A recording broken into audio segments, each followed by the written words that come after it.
Good morning, students. Hope you are all doing well. Now, in the last class, we studied about how deciphering two very important scripts of the Mahajanpad era led the historians or archaeologists to study more in depth about that period, to study about the inscriptions, what the inscriptions said about this period. Now, these inscriptions were not studied in isolation. They were studied hand in hand with other texts that were written down during that time. These could be Buddhist text or text produced by foreigners even, so that we get a complete picture of what kind of polity or society or economy that period had. So these inscriptions are not read in isolations, but rather hand in hand with other textual material available, other literary sources available. Okay, let's proceed on with the next topic. We'll talk about the earliest states or the 16 Mahajanpads. Moving on, there are certain features that we associate with an early Indian state. Okay, the first one is development of the Mahajanpads. What do we mean by Mahajanpad? Let's break down this word to get a clearer picture. Maha will denote the numerical strength, Jan means people, and Pad means their footprint or the foothold. So in literal terms, Mahajanpad will mean foothold of the people, or where the place where people decide to settle down. So there are 16 such Mahajanpads mentioned in Buddhist text called Anguttara Nikaya. Okay, so their names are already mentioned in your NCERT. Now it's your homework to do a thing. This is not a part of your syllabus. It's just for your own knowledge. Make a list of all these 16 Mahajanpads.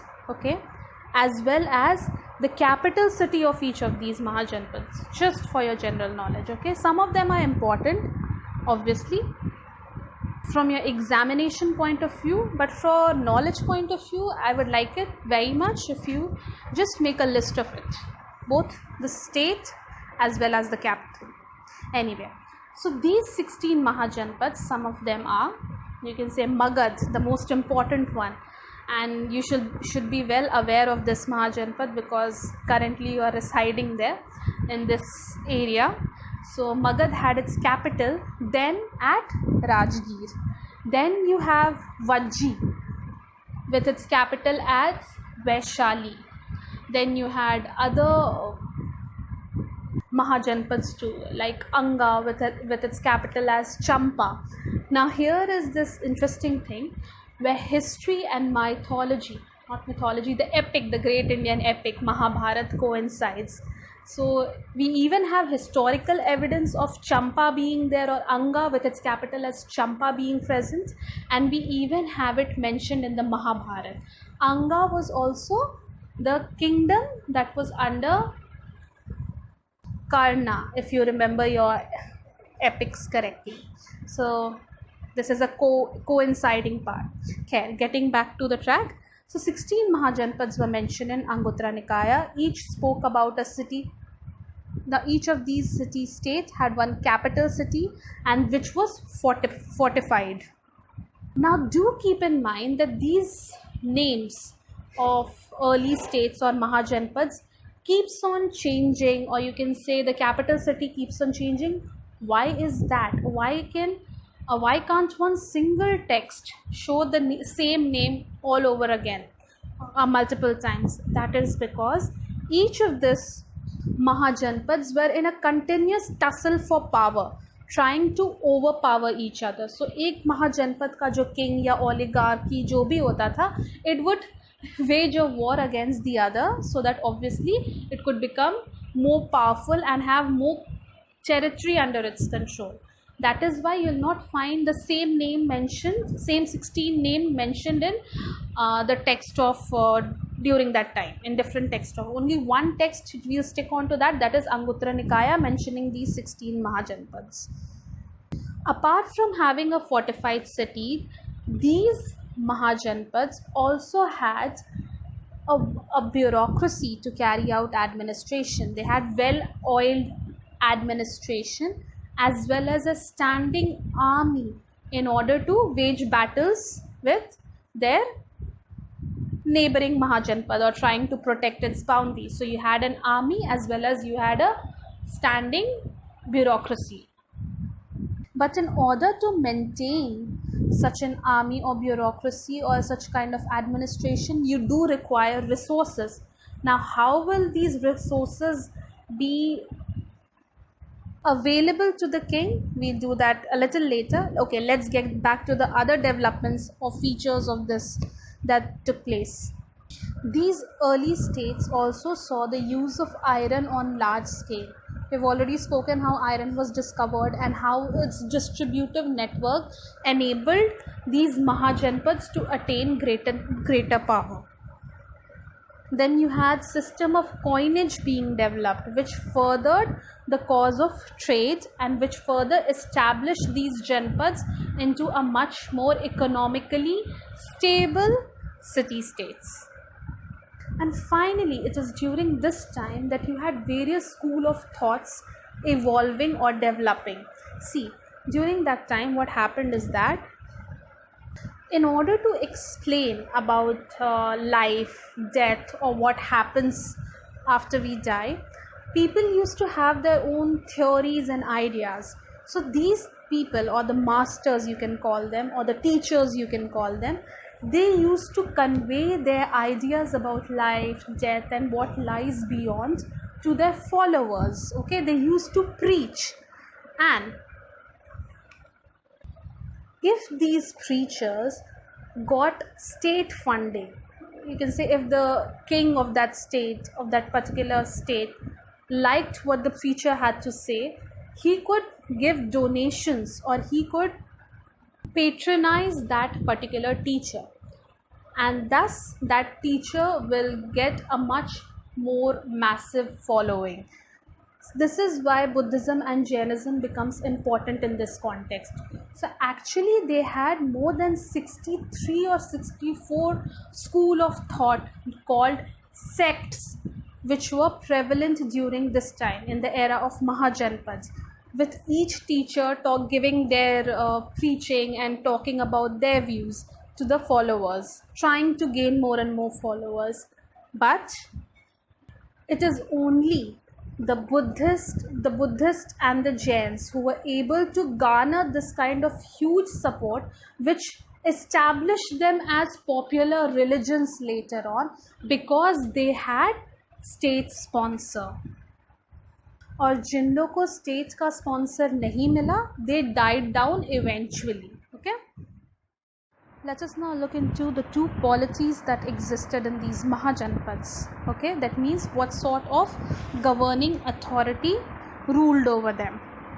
The first one was the kings themselves. Okay, so some of the Mahajanpads, or most of the Mahajanpads you can say, were ruled by the kings, and they who were obviously assisted by many functionaries. And this post of the king, you can say, was hereditary. That means the crown was passed from one generation to another.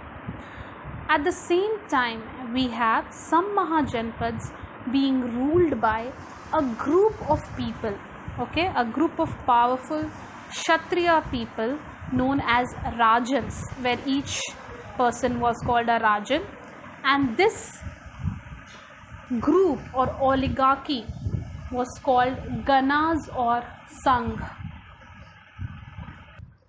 Now, it is interesting to draw a parallel between these oligarchies, Ganas or Sangha, that existed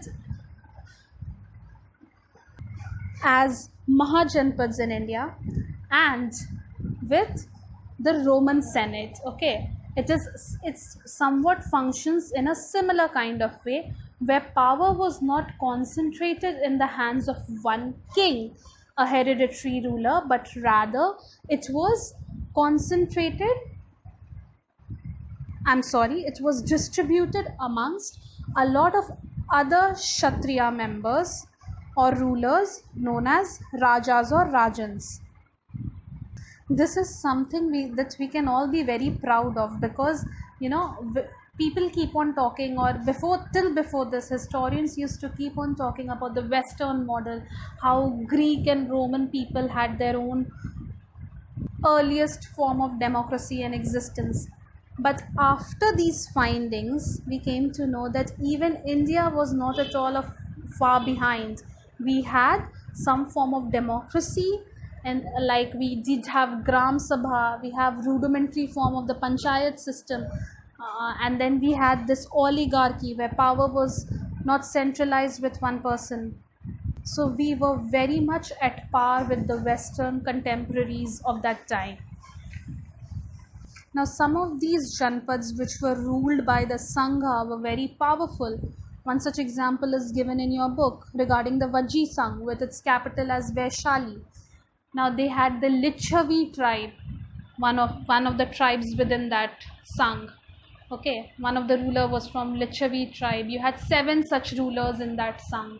So all this point out to the fact that we had some form of oligarchy or very rudimentary democracy present during that time. So even Mahavir, Lord Mahavir and Lord Buddha, they too came from the clans of these Ganas or Sanghas. They were Kshatriya rulers. In order to sustain themselves or have a sound economic base, these Mahajanpads had to look for various ways through which financial resources could be accumulated. That means उनके पास कैसे पैसा आ सकता था to manage this entire Mahajanpad. You have bureaucracy, you have army, तो उनको payment करना पड़ता है. एक fortified city को चलाने के लिए you need financial resources. So this is where Dharma Shastra comes into play.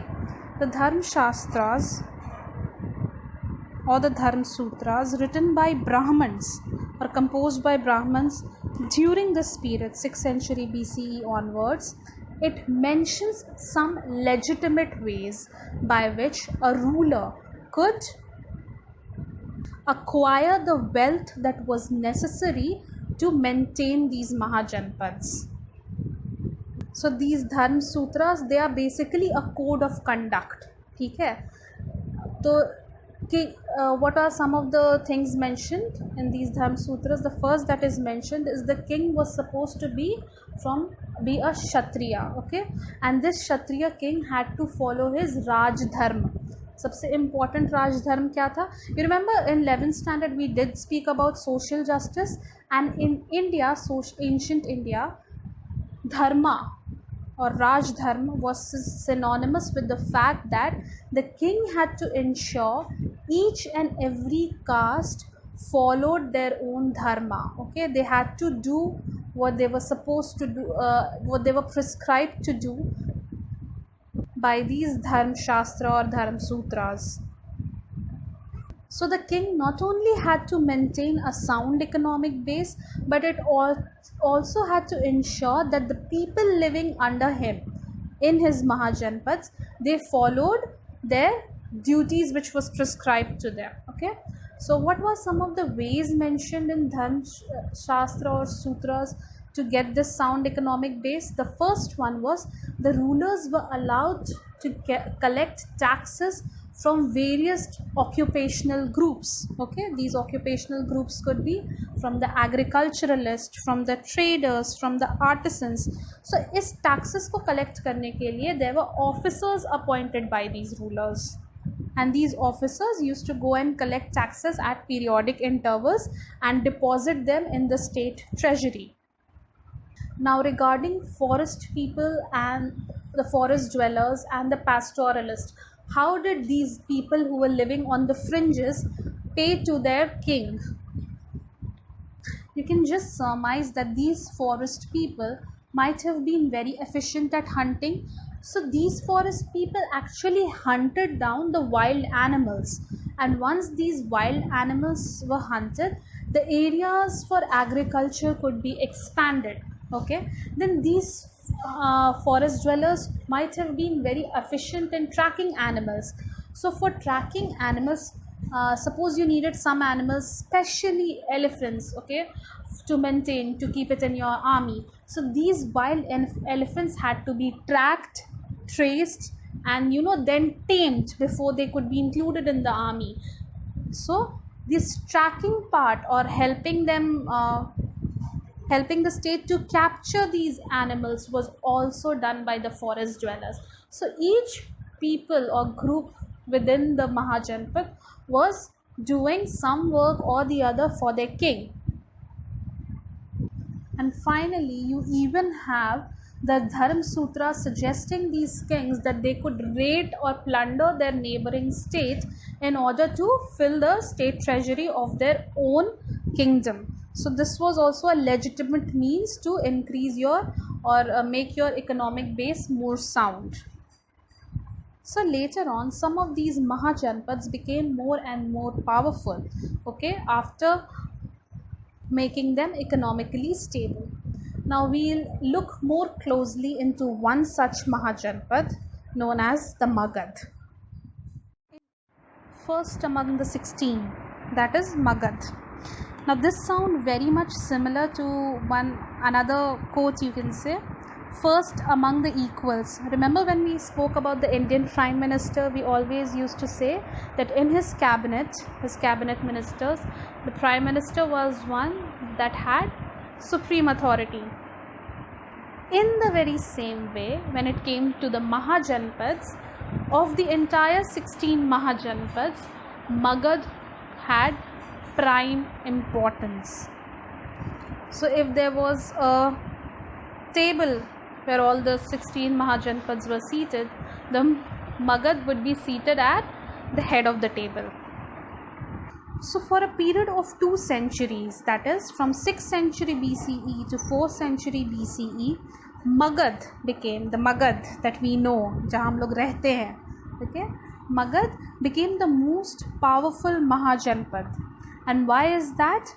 It was because of certain reasons, of certain development that took place, and we look into each one by one. Whenever we are thinking about Magad, so keep in your mind we'll be talking about present day Bihar and Jharkhand, ठीक है, दोनों area. So अब इसको दिमाग में रखते हुए we'll speak about Magad and try to correlate it with modern times. First point, why Magad became so powerful, that it had a very sound agricultural base. Agriculturally, this province Bihar abhi bhi agriculturally we are very sound. उस समय कुछ ज़्यादा ही था. Why is that so? Just before this, or 1 or 2 centuries back, the method for transplantation of rice, growing rice in a much better form of way, was discovered. Rice bolo ya paddy bolo, was discovered. So this very same method was being used in